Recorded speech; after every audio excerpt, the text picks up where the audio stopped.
Is joining me. Hello. Hi, Ron. Happy Hi. Friday. Hi, everybody. Hi, Jessica. And Everybody that was Resolute. saying There's a lot hi. of people excited to Resolute. see you. Yeah, glad to we, be we here. weren't able to finish our political discussion yesterday. I was a little sad about that, but No, it's I know. okay. We have Friday. Yes. It's still GOP debate week, so I feel like we can still recap it. It touches upon, I guess, my first bullet point over there. Bush campaign says Rubio is a risky bet. So I actually have the 112-page report that Yeah. apparently U.S. News got their hands on. Right. So basically, the Bush campaign gives this like 50 or 60-page outline to the press and the Okay. journalists, and apparently there's this other like 112-page plan that the actual campaign uses, and it's more like dirty fighting, if that makes sense. And U.S. News apparently got their hands on it, and they published the whole thing on the internet. Which is too bad because it's already, yesterday, I don't know that Bush gained any traction by going after Rubio the day after the debate, because he sure didn't get Right. any traction with it during the debate. You and I were talking about that just before we went on the air. Who's doing your debate prep, Jeb? If you think you've come up with a clever line, but you don't anticipate, it's the interaction. If you can't anticipate, if you know you're going to say, hey, what are you on a French work week schedule here? Are you working 3 days a week? Which, by the way, that is, they work Tuesday, Wednesday, Thursday. And they fly who's home. moving to France? Yes. Really?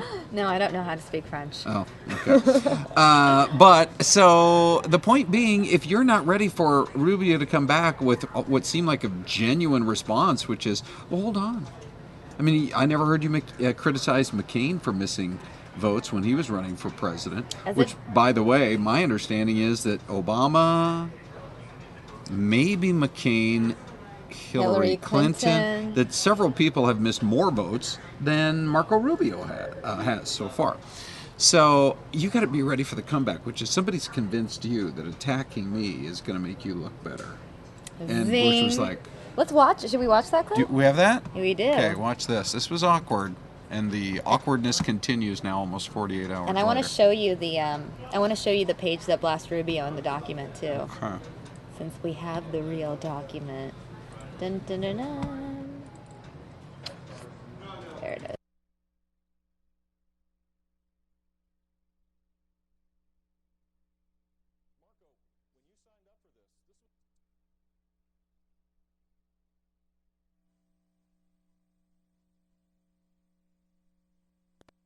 Marco, when you signed up for this was a 6-year term, and you should be showing up to work. I mean, literally, the Senate, what is it, like a French work week? You get like 3 days where you have to show up?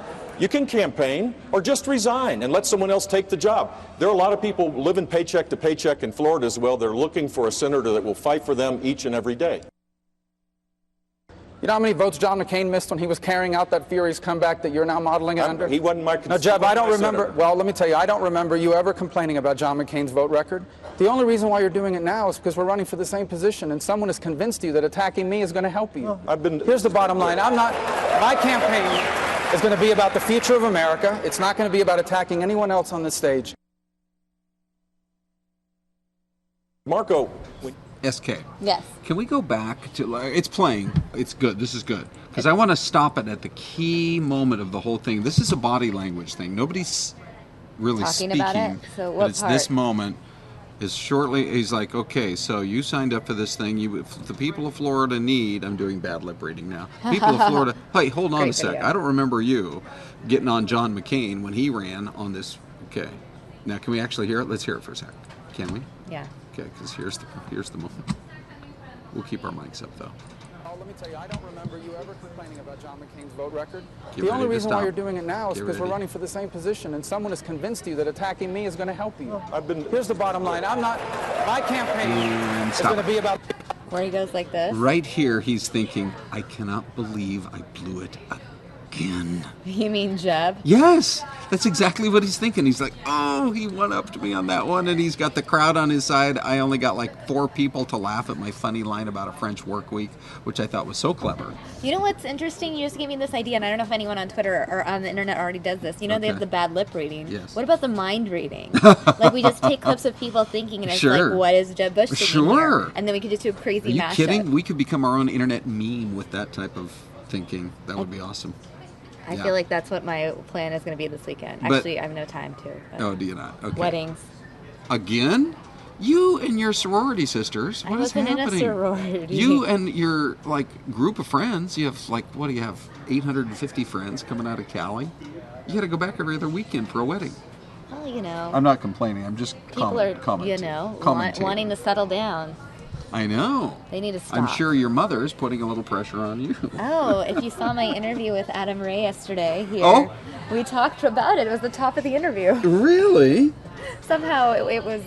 He's funny. Somehow we got to that discussion. Well, okay. So anyway, point being, Jeb Bush, the pressure was on going in, and he said, "Look, I know I got to get better. I got to do better." And so here's his moment. He's like, I'm going to just zing Rubio. I've got this line memorized. And then to not be prepared for Rubio to come back was just, it was awkward. And so then yesterday on the campaign trail, I'm watching Bret Baier's show, which is on at 3 in the afternoon on Fox News Channel. And they had a report from somebody who was out there following Jeb Bush on the campaign trail because somebody had run a headline, I think it was the LA Times, Jeb Bush campaign already on life support.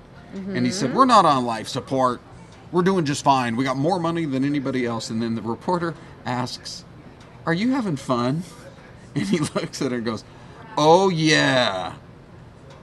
Like he wanted you to believe he's having fun. It's miserable. It's miserable for him right now. He's in the sevens. Well, I'm concerned 6, now 7s, because 8s. his whole strategy has been leaked on the internet. Yeah. As if things weren't already going poorly for him. Right. Now you have this strategy, which now I'm going to link to the internet too because it's already out there. Here is the document courtesy of U.S. News. I'm going to go ahead and pull this up. Was it from his Twitter? No, No, who's it from? they found, U.S. News somehow obtained a copy of it. And is there a mole inside the Bush campaign? Maybe. What's Someone happening? secretly wants Rubio or Trump. I don't know. So let's go ahead and pull this up. So this is the document. Yeah. Dun, dun, dun. Okay, Q3 mission 2016. Welcome in the state of the race. So we're gonna touch upon some highlights. Okay. 5 things you need to know right now. And this is from inside their campaign. Inside. We're getting insider This is to the information. campaign insiders. Yes. The press is obsessed with the process. Of course. That's the way it's always been. That's not... I hope you didn't pay for that piece of information. The race will remain fluid. Voters have ADD. Oh, that's good. Thanks. Criticize Thanks for- voters. Fundamentals matter. Well, they should, but it doesn't seem like right now they do. Cash matters, that's true, and discipline matters. All right. Well- Press obsession with process will not determine primary outcome. Daily Mail, February 25th. Scott Walker grabs early GOP frontrunner status, pulling away from the field and crushing Jeb Bush. Granted, it's the Daily Mail and they're in the UK, so he's going for international observations when it comes to a national issue. Right.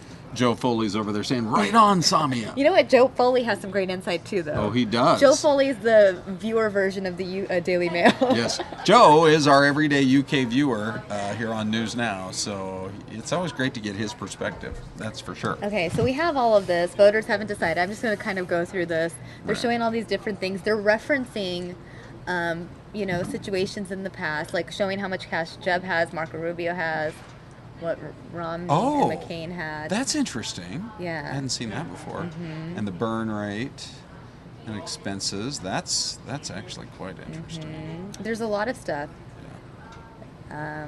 What they are saying, highlighting what people are saying about him. But go back.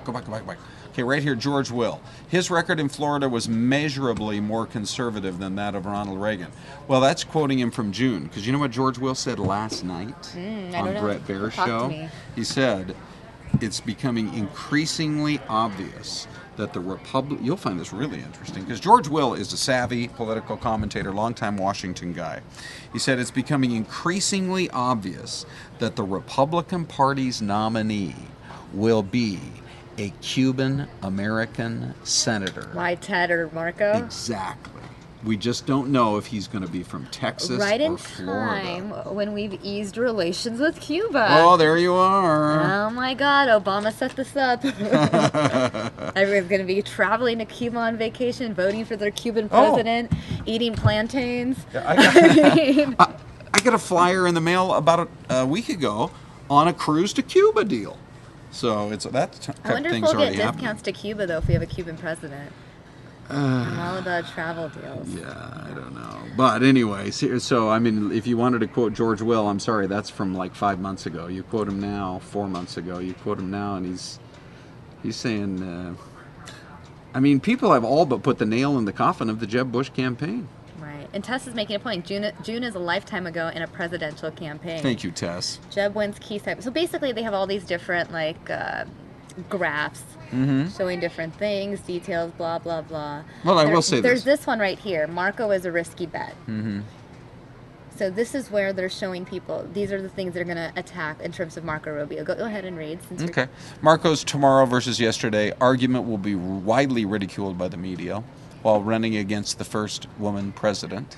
Right. No accomplishment, negating hit against Hillary Clinton. Yeah. Well, this thing that he said about how he hates the Senate, it just depends how he handles it. He needs a Bernie Hillary moment to be able to. You notice how supposedly there's supposed to be more emails coming out today from the State Department on Hillary Clinton. But no one even cares about the emails anymore. Nobody cares because of that one moment in the last debate. So Rubio needs some moment to help him clear the decks from his thing about I hate the Senate. Never been in charge of anything larger than 24 people. Zing. Those who have looked into Marco's background in the past have been concerned with what they have found. Okay, why don't they? Those closest to Marco choose Jeb.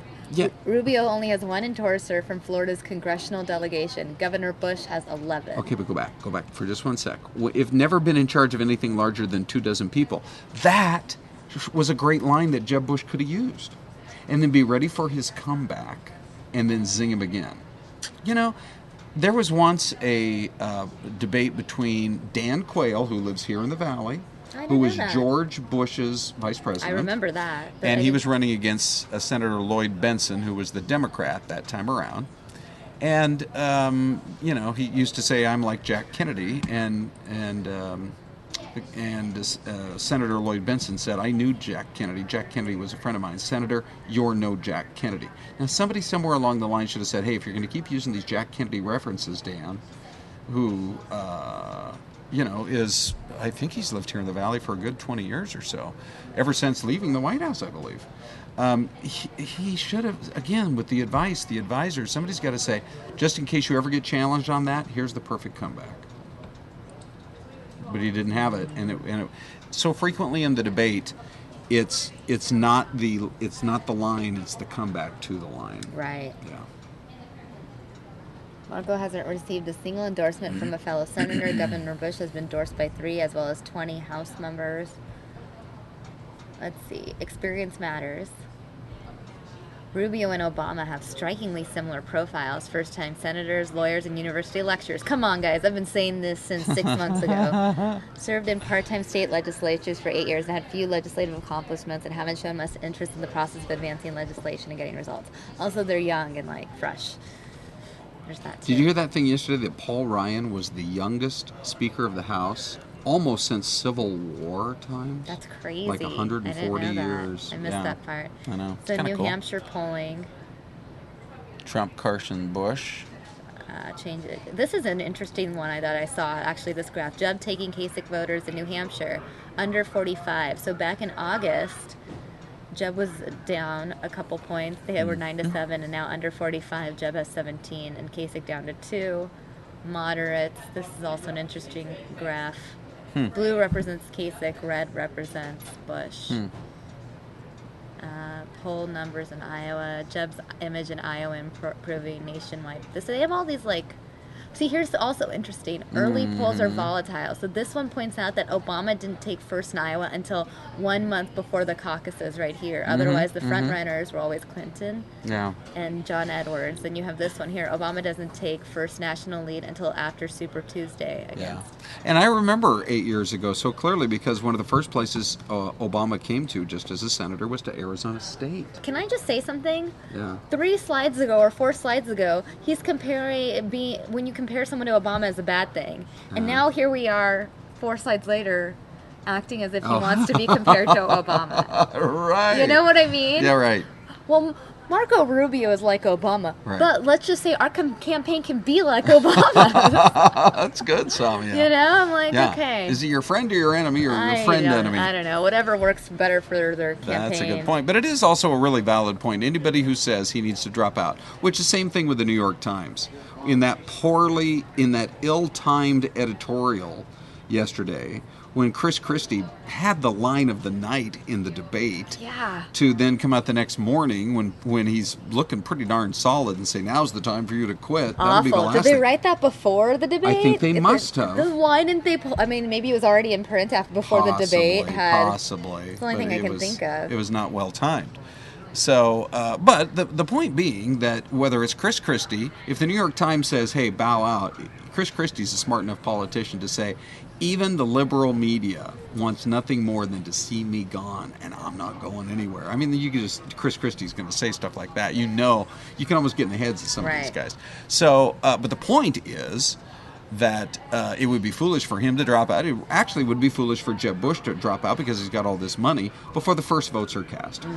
I mean, Scott Walker, that really was kind of surprising, honestly. I guess the thing with Walker was his donor base was much smaller. The Bush legacy is such that they can tap so many people at $500,000 or $1 million or $5. This is what they're giving out to donors. This is what they're using to convince them to donate. This is their whole strategy.